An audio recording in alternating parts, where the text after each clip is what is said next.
సీరియల్లో సినిమాలో నటించాలనుకుంటున్నారా? అయితే వెంటనే మా యాక్టింగ్ స్కూల్లో జాయిన్ అవ్వండి.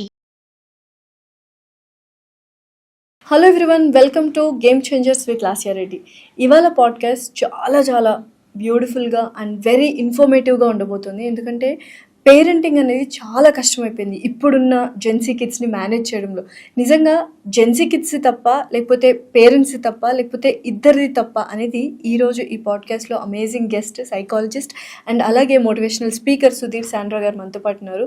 అంతేకాకుండా సోషల్ మీడియాలో వస్తున్న నెగటివ్ కమెంట్స్ని ఎలా హ్యాండిల్ చేయాలి అండ్ అలాగే ఫోన్ అడిక్షన్ అనేది ఎంత డేంజరస్ వెపన్గా మారిపోయింది, ఇటువంటి విషయాలు చాలా డిస్కస్ చేశాము. Please do watch the full video. నమస్కారం సుధీర్ గారు, ఎలా ఉన్నారు? యా, ఫ్యాంటాస్టిక్ అండి. మీరు ఎలా ఉన్నారు? I'm good. అయితే ఇద్దరు ముగ్గురు పేరెంట్స్ కలిస్తే ఒకటే చర్చించుకుంటారు, ఏంటి అబ్బా మా వాడు మొబైల్ చూస్తున్నాడు, అసలు ఆపట్లేదు. కానీ ఎక్కడో బ్యాక్ ఎండ్లో చెక్ చేస్తే డెఫినెట్లీ ఆ పేరెంట్ ఎవరైతే కంప్లైంట్ చేస్తున్నారో ఆ పేరెంట్ కూడా ఎక్కువగా మొబైల్ యూస్ చేస్తున్నారు అని వింటూ ఉంటాము. చూసే వాళ్ళందరూ నాకు క్వశ్చన్ అడుగుతాను, నిజంగా మాట్లాడుకుందాం. ఈ జనరేషన్లో పిల్లలు మాత్రమే మొబైల్కి ఎక్కువ అడిక్ట్ అయ్యారా, పేరెంట్స్ కూడా అడిక్ట్ అయ్యారని మీరు అనుకుంటున్నారా? మీరు హ్యాండ్ రైజ్ చేస్తా, హానెస్ట్గా ఇప్పుడు చాలా వరకు చూస్తే నేను ఒక ఎగ్జాంపుల్ చెప్తాను. మీరు ఎప్పుడైనా చూడండి, నేను మొన్న తిరుపతికి వెళ్ళాను. తిరుపతికి వెళ్ళినప్పుడు తిరుమల క్షేత్రంలో మనకుండే రూల్ ఏంటంటే గర్భగుడి లోపలికి వెళ్ళినప్పుడు లేకపోతే గుడికి వెళ్ళేటప్పుడు మీరు మొబైల్ తీసుకెళ్ళకూడదు. నేను ఆ రోజు నా టైం బాగాలేక, నాకు అసలు ఈ అబ్జర్వేషన్ స్కిల్స్ ఎక్కువ. నేనేం చేశానంటే, అందరం పంచలు కట్టుకొని 300 రూపాయల దర్శనానికి వెళ్తున్నప్పుడు ఎవ్రీ హాఫ్ అన్ అవర్కి చాలామంది ఓకే ఫోన్ ఉందా లేదా అని తడుముకుంటున్నారు. మీలో కావాలంటే చూడండి, చాలా మందికి ఫోన్ అక్కడ ఉంటే అర్ధగంట తర్వాత ఏమైనా వాట్సాప్ మెసేజ్ వచ్చిందా, ఏమీ రాకపోయినా ఏదైనా వచ్చినట్టు తీసుకొని చూసి చేసినట్టు కూడా చాలా మంది ఉంటారు. నాకు ఇది ఎప్పుడు తెలిసింది తెలుసా? 4.5 సంవత్సరం క్రితం ఒక అతను అడిగాడు, సుధీర్ నువ్వు మొబైల్కి అడిక్ట్ అయ్యి యూస్ చేస్తున్నాను అడిగాడు. భలేవాళ్ళు సార్, మేము సైకాలజిస్ట్ ఏమనుకున్నాను. లేదు కానీ నిజం చెప్పు అన్నాడు. నాకు ఫస్ట్ నన్ను నేను చెక్ చేసుకుని ఆయన అడిగారు. నేను మిమ్మల్ని అందరూ ఒక క్వశ్చన్ అడుగుతా, మీరు రోజుకి ఫోన్ ఎన్నిసార్లు అన్లాక్ చేస్తారు ఒకసారి చెప్పండి. కింద కామెంట్ సెక్షన్లో రాయండి. రోజుకి ఫోన్ ఎన్నిసార్లు అన్లాక్ చేస్తారు చెక్ చేయకుండా రాయండి. అందరు ఏం రాస్తారు తెలుసా? సార్ ఎంత సార్ 10 సార్లు 15 సార్లు అంటారు. 100 సార్లు. నేనైతే ఒక్కసారి ఒప్పుకుంటున్నాను, నేను అదే బాపతలో ఉన్నాను, అదే బాధితుడిని కూడా. ఇందాక నాకు మెసేజ్ వస్తే మీరు చెక్ చేసుకున్నారు ఫోన్. అర్థమైందా? సో ఫస్ట్ ఏం చేస్తాను తెలుసా, ఇమీడియట్గా ఫోన్ ఎన్నిసార్లు అన్లాక్ చేస్తున్నా ఆయన చెప్పిన తర్వాత నేను ఒక యాప్ యూస్ చేసి మరి ఎన్నిసార్లు అన్లాక్ చేస్తుంటే 240 సార్లు అన్లాక్ చేస్తున్నాను ఒక రోజుకి. కొన్నిసార్లు ఇప్పుడు ఇలా వర్క్లో ఉంటే పక్కన పెట్టండి, వర్క్ లేకుండా ఉన్నప్పుడు ఓకే చెప్పండి అయిపోయిందా, అలా ఆన్ అండ్ యావరేజ్గా 100+ టైమ్స్ మినిమం యూస్ చేస్తున్నారు. అయితే డ్రింకింగ్ స్మోకింగ్ కంటే ఈ మొబైల్ అడిక్షన్ అనేది పెద్ద వ్యసనం అయిపోయింది. 200%. ఎలా బయటకు రావాలి? అందుకే కదా అడిక్షన్ అనే పదం తీసుకొచ్చారు. లేకుంటే ఎందుకు డ్రింకింగ్ అడిక్షన్ అని పెడతారు, లేకుంటే డ్రగ్స్ కూడా అడిక్షన్ అని పెడతారు. మొబైల్కి ఎందుకు అడిక్షన్ పెట్టారు? బికాస్ అవన్నీ తెలిసి ఆరోగ్యాన్ని ఎఫెక్ట్ చేస్తుంటే, ఇది తెలియకుండా మానసిక స్థితితో పాటు రిలేషన్షిప్స్ అన్ని ఎఫెక్ట్ చేసేది ఈ ఫోన్. సో ఏం చేయాలి అసలు? మొబైల్ని ఎలా వాడాలి అడిక్షన్ అవ్వకుండా? ఇప్పుడు మన ఇద్దరం ఇంటర్వ్యూలో కూర్చున్నాం మ్యామ్. ఇంటర్వ్యూలో కూర్చున్నప్పుడు మీరు మొబైల్ వాడుతున్నారా, నేను మొబైల్ వాడుతున్నాను. ఇప్పుడు కెమెరామెన్ మంది రికార్డ్ చేస్తున్నారు, ఆయన మొబైల్ వాడుతున్నాడా? ఎందుకు వాడట్లేదు? ఆయనకి మొబైల్ ఉంది కదా పాకెట్లో, మన చేతిలో కూడా మొబైల్ ఉంది కదా. వర్క్లో ఉన్నప్పుడు, పనిలో ఉన్నప్పుడు ఖచ్చితంగా అది జరగదు. కొంతమంది ట్రేడింగ్ చేసేవాళ్ళు లేకుంటే మిగతా ఫోన్లో బిజినెస్ చేసేవాళ్ళు చేస్తున్నారంటే ఓకే, వీడికి ఏ పని ఉండదు. హాస్పిటల్కి వెళ్ళండి, ఈ మధ్య హాస్పిటల్స్కి వెళ్ళండి. ఖాళీగా ఉంటే అంతకుముందు ఏం జరిగిందంటే, ఎలా చేస్తున్నారు అసలు, ఎవరు వస్తున్నారు, పేషెంట్లు ఎవరు వెళ్తున్నారు, ఏం జరుగుతుంది, డాక్టర్స్ ఎవరు ఉన్నారు అని చెప్పి అక్కడ ఉండే బోర్డ్స్ అన్ని చదువుతూ ఉండేవాళ్ళు. ఇప్పుడు ఏంటంటే అవతల చచ్చిపోయినా కూడా ఇదే పనిలో ఉంటున్నాం. అంటే ఇక్కడ ఫస్ట్ ఎవరో వచ్చి నన్ను మార్చలేదంతా కాకుండా నేను సెల్ఫ్ చెక్ చేసుకోమని చెప్తాను. సెల్ఫ్ చెక్ చేసుకోవడంలో మినిమం రోజుకి 40 టైమ్స్ బిలో కనుక ఫోన్ అన్లాక్ చేస్తున్నారంటే you are in healthy thing. 40 times లోపల, అది కూడా ఎక్కువే నాకు తెలిసి. గట్టిగా మాట్లాడితే 40 టైమ్స్ అని ఎందుకంటే రోజుకి 24 గంటల్లో కనీసం అర్ధగంట పాటు నువ్వు బ్యాలెన్స్ చేసుకుంటూ వాడుతుంటే 40 టైమ్స్ అని చెప్పా. ఇంకా స్టాట్స్ చెప్పేదైతే 20 సార్ల కంటే ఎక్కువ సార్లు అన్లాక్ చేస్తున్నావు అంటే you need to have a control on that. లేదు నేను మంచోండి కాబట్టి ఇంకో 20 వేసి 40 చెప్పాను. 40. రెండోది, అవసరం ఉంటే తప్ప, అవసరం లేని టైంలో దాన్ని పక్కన పెట్టేసి నువ్వు బ్రతకగలుగుతున్నావు నీ మీద. అలా కాకుండా ఎవ్రీ 20 మినిట్స్కి ఏమన్నా మెసేజ్ వచ్చింది ఒకసారి చూద్దాం, ఏమన్నా వచ్చిందో చూద్దామని నీ మనసు కనుక ఏ మాత్రం రాకపోయినా పిలుస్తుంది అంటే మాత్రం that is second challenge. Chandramukhi disorder అయిపోయింది. అంతే. ఆ సినిమాలో నేనా అన్నట్టు అది ప్రతిసారి కడియము బంగారు చూసినట్టు మనం ఫోన్ చూస్తాం. ఫోన్ కూడా పిలుస్తూ ఉంటుంది, రారా అని చెప్పి పిలుస్తున్నప్పుడు మనం కూడా వెళ్ళిపోతుంటాం. అందుకే ఇది బిగ్గెస్ట్ ఛాలెంజ్ అంటే ఇది సెకండ్. మూడోది ఇది కొద్ది కష్టమే, డిజిటల్ డీటాక్స్ అంటాం. డిజిటల్ డీటాక్స్ అంటే వారంలో ఒక్కరోజైనా ఫోన్ లేకుండా బ్రతికి చూపించండి. అది నిజమైన.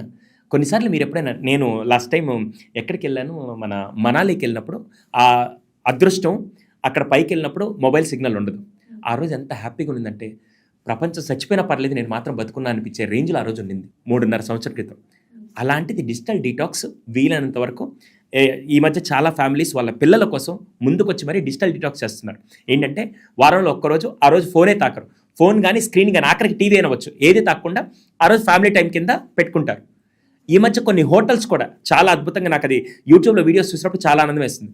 హోటల్కి మీరు వచ్చినప్పుడు మీరు కనుక ఫోన్స్ అన్ని ఇచ్చేస్తే మీకు 20% డిస్కౌంట్ ఇస్తారు. వావ్, సూపర్, బాగుంది కదా. వర్డే నచ్చింది, డిజిటల్ డీటాక్స్ నిజంగా అమేజింగ్ ఉంది.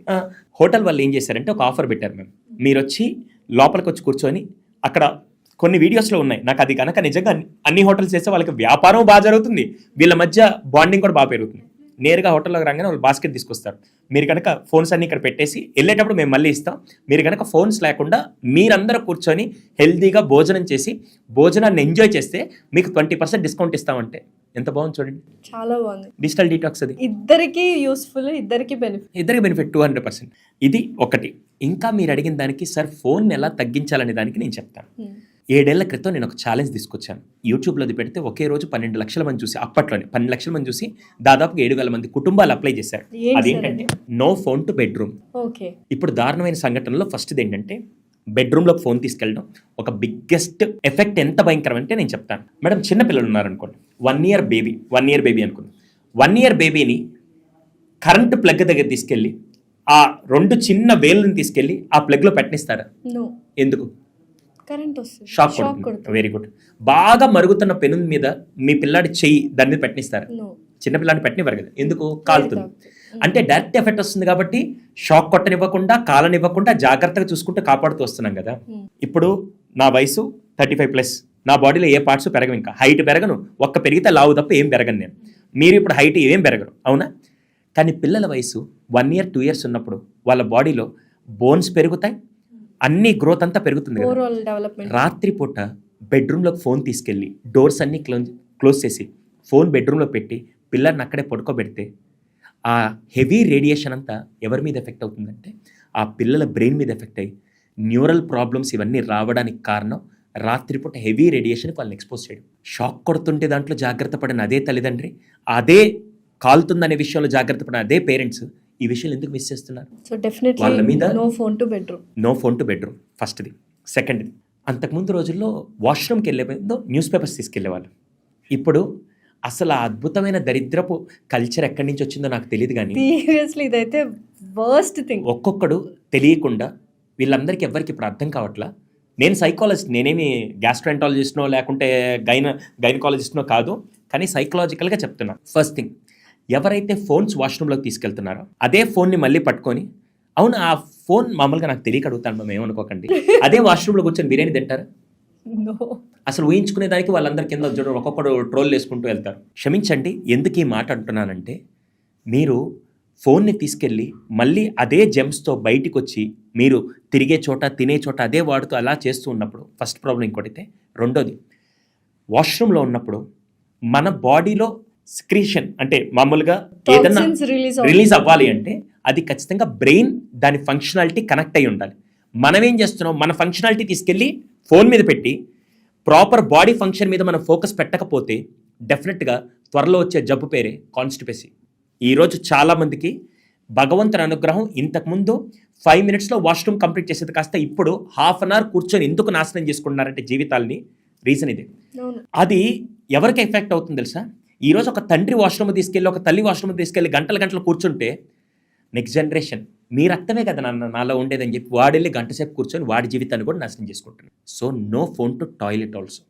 ఇది కనుక మీరు యాజ్ అ పేరెంట్స్గా మీరు అప్లై చేయలేదంటే that is the biggest threat for the next generation.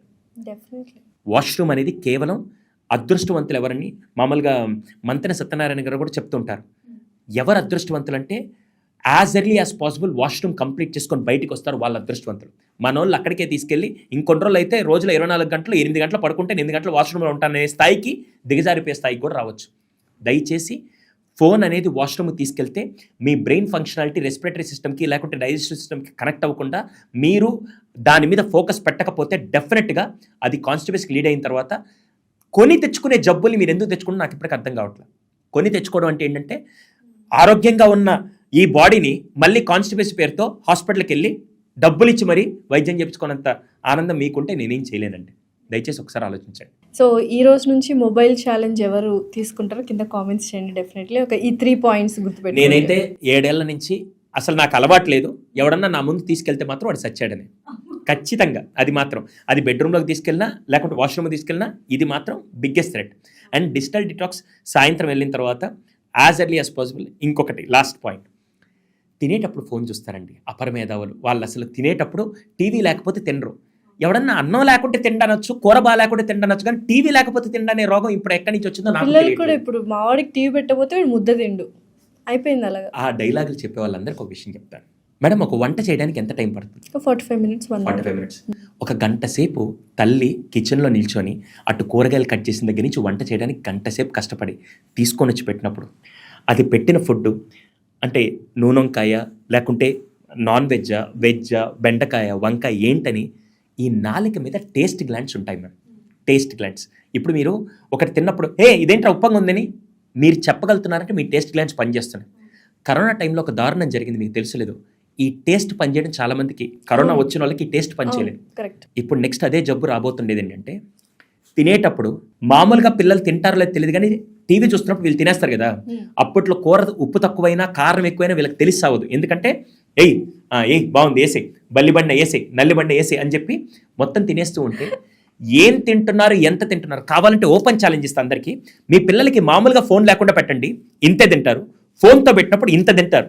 అప్పుడు తల్లి ఏమనుకుంటుంది, నా కొడుకు తిన్నాడు, నా కూతురు తినిందని చెప్పి గర్వపడతారు. బాగా గుర్తుపెట్టుకోండి, ఎంత క్వాంటిటీ తిన్నారు కాదు, ఎంత క్వాలిటీ తిన్నారనేది చాలా ఇంపార్టెంట్. ఎప్పుడైతే 5 సెన్సెస్ తింటాం మేడం, మీకు ఇష్టమైన అంటే ఫర్ ఎగ్జాంపుల్ మామూలుగా అందరికీ ఫేవరెట్ అనుకోండి ఆవకాయ, నెయ్యి లేకుండా మద్దు ఉప్పు వేసుకొని తింటున్నప్పుడు, ఎప్పుడైనా ఒక ఫుడ్ మీకు మనస్ఫూర్తిగా నచ్చినప్పుడు దాన్ని తింటున్నప్పుడు మీ అంతా బాడీ అంతా దాన్ని కనెక్ట్ అయినప్పుడు ఒక కైండ్ ఆఫ్ హ్యాపీనెస్ బాడీలో అనిపిస్తుంది అని నేను అంటాను. ఎంతమంది ఒప్పుకుంటారు ఈ విషయం? రైట్. ఇప్పుడు అదే టైంలో మీకు ఇష్టమైన ఫుడ్ మీ మదర్ తీసుకొని వచ్చి పెట్టినప్పుడు అదే టైంలో మీరు టీవీ చూస్తూ అసలు ఏం తింటున్నారు, ఆ బాడీ టైంకి రిలీజ్ అవ్వాల్సిన హ్యాపీ హార్మోన్స్ కూడా రిలీజ్ అవ్వవు. సో ఎంత తింటున్నామో కదా, ఎలా తింటున్నామో అనేది వెరీ ఇంపార్టెంట్. ఇది చాలా ఇంపార్టెంట్. దీన్ని మేము ఒక పాయింట్ ఎక్స్ట్రాక్ట్ చేస్తాను, మైండ్ఫుల్ ఈటింగ్ అంటాం. మైండ్ఫుల్ ఈటింగ్ ఎవరైతే 5 సెన్సెస్తో తింటారో వాళ్ళు అదృష్టవంతులు. 5 సెన్సెస్, మనకి ఎన్ని సెన్సరీ ఆర్గాన్స్ ఉన్నాయి? 5. ఒకటి చూడడం, స్మెల్, ఇయర్స్, టంగ్, టచ్, 5. ఎవరైతే ఈ 5 సెన్సెస్ తింటారో, నేను ఒక చిన్న విషయం చెప్తాను. వెజిటేరియన్స్ ఉంటే నా మీద మళ్ళీ పగబెట్టుకోబాకండి. నాన్ వెజిటేరియన్స్కి ఒక ఎగ్జాంపుల్ చెప్తాను కొద్దిగా అర్థం అవడానికి. మేము ఫర్ ఎగ్జాంపుల్ నాన్ వెజిటేరియన్ ఉందనుకోండి, ఇంట్లో వాళ్ళు చేస్తూ ఉన్నారు నాన్ వెజ్, హాల్లో కూర్చొని ఉన్నాం. వాళ్ళ ఇంట్లో అక్కడి నుంచి వంట చేస్తున్నప్పుడు హాల్లో కూర్చున్నప్పుడు మన బాడీలో ఫస్ట్ ఏ పార్ట్ తింటుంది? ఏంటి? స్మెల్. కిచెన్లో వండుతున్నప్పుడు మసాలా బాగా అందించి మళ్ళీ మీకు నువ్వు నాకు నచ్చే సినిమాలో కూడా గుర్తుంటుంది, వాళ్ళ బామ్మ ఏంట్రా అన్నీ వస్తున్నాయి స్మెల్ రావట్లేదు అని చెప్పారు. అంటే ఫస్ట్ బాడీలో ఏంటంటే స్మెల్. తర్వాత వాళ్ళు కిచెన్లో నుంచి ప్లేట్లో పెట్టుకొని బాగా డెకరేటివ్గా తీసుకొని వస్తున్నప్పుడు ఎవరు తింటారు? ఐస్. ఓకే. తర్వాత తీసుకొచ్చి వడ్డించడానికి ఆ స్టీల్ పాత్రలో గాజుదో పింగానిది ఏదో పెడుతున్నప్పుడు ఆ సౌండ్ అదంతా థర్డ్ ఎవరు తింటారు? ఇది. 4th ఎక్కడో నేర్చుకుని ఇంగ్లీష్ కల్చర్ అదంతా ఫోర్క్లు స్పూన్లు ఏంటారు, ఆ చేయితో తిందామని చెయ్యిలా కలపంగానే టచ్. గంట నుంచి ఎప్పుడెప్పుడు వస్తుందని బిర్యానీ ఎదురు చూస్తూ అసలే ఆ వింటూ ఒక్కసారిగా ఆ బాగా ఫ్రై అయిన లెగ్ పీస్ తీసుకొని ఇలా తింటూ ఉంటే ఈ 5 సెన్సెస్ తింటే బాడీలో రిలీజ్ అవ్వాల్సిన హ్యాపీ హార్మోన్స్ కూడా, మొబైల్ చూస్తే డొపమైన్ వస్తుందో లేదో కానీ సంపూర్ణమైన విధంగా ఆహారం తింటే కూడా హ్యాపీ హార్మోన్స్ రిలీజ్ అవుతాయి. సూపర్. ఇది మైండ్ఫుల్ ఈటింగ్ అంటే పాటిస్తారు ఇప్పటి నుంచి చూసిన వాళ్ళు definitely. Thank you so much Sudheer గారు. Wonderful conversation. Thank you.